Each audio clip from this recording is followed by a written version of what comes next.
silakan mainnya.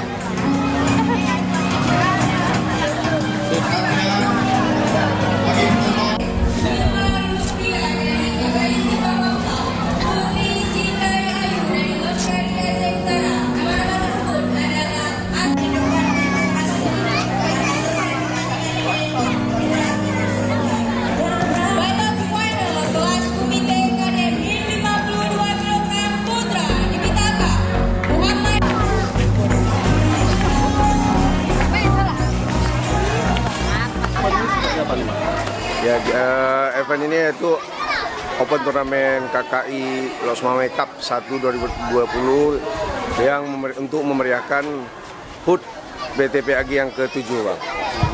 Ini berapa peserta dan dari mana saja?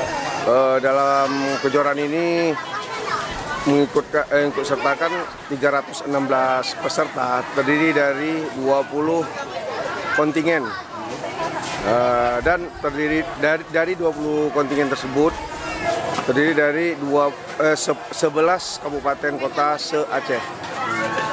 Kalau kelasnya berapa kelas yang dipertandingkan? Dalam kelasnya ada 45 kelas yang dipertandingkan. Kalau untuk kategorinya ada 5 kategori yang dipertandingkan, Pak.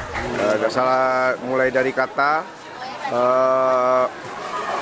usia dini, pra pemula, dan kadet dan junior.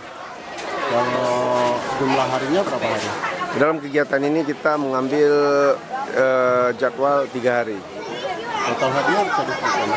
Untuk total hadiah kita memberikan untuk dana pembinaan, yaitu untuk juara umum 5 juta rupiah. Ada hal lain, Mas? Selain dari dana pembinaan, mereka akan mendapatkan medali dan juga sertifikat untuk penghargaannya.